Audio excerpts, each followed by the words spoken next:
الرحمن الرحيم الحمد لله رب العالمين والصلاة والسلام على أشرف الأنبياء والمرسلين نبينا محمد وعلى آله وصحبه أجمعين ما بعد. Prophet Ibrahim alayhi salam, he was tested and put to trial by Allah subhanahu wa ta'ala on numerous occasions. When he had destroyed the idols of the mushrikeen, they gathered, and when they found out that it was him, they said, قَالُوا حَرِّقُوهُ وَانْصُرُوا آلِهَتَكُمْ إِن كُنْتُمْ فَاعِلِينَ. Let's go and support our idols by burning him. So they caught him, they chained him, and they built a huge fire. They said that if there was a bird to fly over this massive fire, that the bird would actually burn. So they could not just simply throw Prophet Ibrahim into the fire. They had to catapult him into it. And so when they catapulted him into the fire, and he was in the fire, everything that he was tied with burnt by the order of Allah subhanahu wa ta'ala, by saying in the Quran, قُلْنَا يَا نَارُ كُونِي بَرْدًا وَسَلَامًا عَلَى Ibrahim. Be cool and come and be a comfort for Prophet Ibrahim. And in fact, the scholars, they mentioned how only a small piece of clothing of his loin cloth was actually burnt as well. And if you remember, in the earlier episode, we mentioned that Prophet Ibrahim alayhi salam will be the first one to be closed on the Day of Judgment.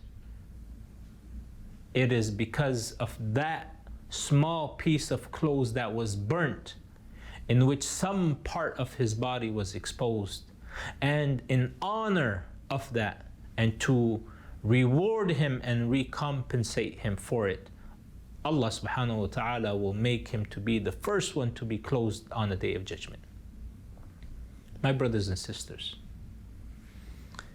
maybe you have a fitna in your life where the kuffar, the enemies of Islam, will go ahead and put certain types of trials because of your hijab, because you want to pray at work, because you want to do certain practices of your religion, and they will go ahead and be an obstacle against you.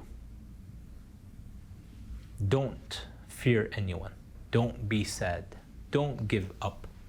Because when Prophet Ibrahim alayhi salam was being thrown, he said, Hasbunallahu wa ni'mal wakeel. And in following that example of Prophet Ibrahim, our Prophet sallallahu alaihi wasallam said the same thing when the kuffar conspired against him. When they all came in order to attack the Muslims in Medina, what is known as the Battle of Al-Ahzab, or also the Battle of the Khandaq, the trench. And so, إِنَّ النَّاسَ قَدْ جَمَعُوا لَكُمْ فَاخْشَوْهُمْ فَزَادَهُمْ إِيمَانًا وَقَالُوا حَسْبُنَا اللَّهُ وَنِعْمَ الْوَكِيلُ. That verily the people have come and they have joined their forces to come against you. They have united. So fear them. But it only increased them in iman. And they said, حَسْبُنَا اللَّهُ وَنِعْمَ الْوَكِيلُ. Sufficient is Allah for us, and He is the best guardian. So remember, when you are following, or when you are falling into a particular trial, have full faith in Allah subhanahu wa ta'ala, the way Prophet Ibrahim alayhi salam had in Allah. Another trial that Prophet Ibrahim alayhi salam he faced is that Allah subhanahu wa ta'ala, after having blessed him with a child, after so many years, he was ordered by Allah to leave them in a desert. A desert that didn't have any surrounding cities, any civilization. There was no vegetation, there was no crops, there was no sign of life around there, there was no water, there was no food. لا ماء ولا رجاء لا زرع ولا ذرة لا عمران ولا هي على طريق الركبان. There was nothing there. But Prophet Ibrahim, because of him being the Khalil of Allah, he left his wife Hajar and Ismail, who was only or less than a couple of years old. When his wife Hajar chased after him after having been left, she asked him, "Is this the order of Allah?" And without even looking at her for fear that he may feel sorry for her, he said, "This is the order of Allah." With a heart full of Iman and complete reliance upon Allah, she said, "And Allah will never leave us alone. Allah will take care of us." And so you have a husband and a wife and a child who are actually supporting one another when it comes to executing the commands of Allah subhanahu wa ta'ala. Another trial that Prophet Ibrahim he faced was that after many years, فَلَمَّا بَلَغَ مَعَهُ السَّعْيَ, after many years had passed and Ismail he grew up to be a fine young boy, Allah subhanahu wa ta'ala gave him a vision, and we know this vision to be a source of revelation. In that revelation he saw أَنِّي أَذْبَحُكَ فَانْظُرْ مَاذَا تَرَى. He saw that he was sacrificing his son Ismail. So he related this dream to his son. He said, "Oh my son." And his son was someone that is able to now converse with him and go with him everywhere his father was going. And this is the meaning of as-sa'i, someone who is able to run with his father now. And so he told his son, he said, "Oh my son, I saw in my dream that I am slaughtering you, so tell me, what should I do?"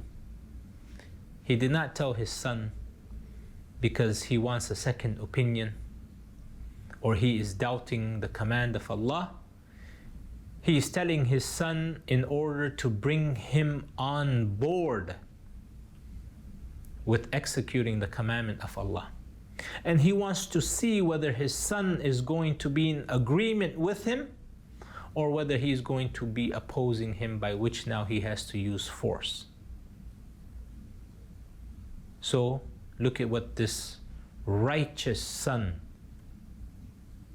says to his father. And we should reflect upon our relationship with our children. That are we obeying Allah collectively? Are we worshipping Allah collectively? He says, "Ya abati." The same word that Prophet Ibrahim said to his father, now his son is saying it to his father, Prophet Ibrahim. He said, "Ya abati, O my beloved father, if'al ma tu'mar, do that which you have been commanded. Satajiduni insha'Allahu min as-sabirin. Verily you will find me from amongst the patient ones." And so he took his son, and my brothers and sisters, of course we cannot do justice to such a beautiful story, but there is a point that I am trying to get at. When he goes and he makes Ismail face down on his forehead, meaning now his forehead is on the ground, touching the ground, and he takes the knife to go ahead and carry out the order of Allah. What type of a trial is that?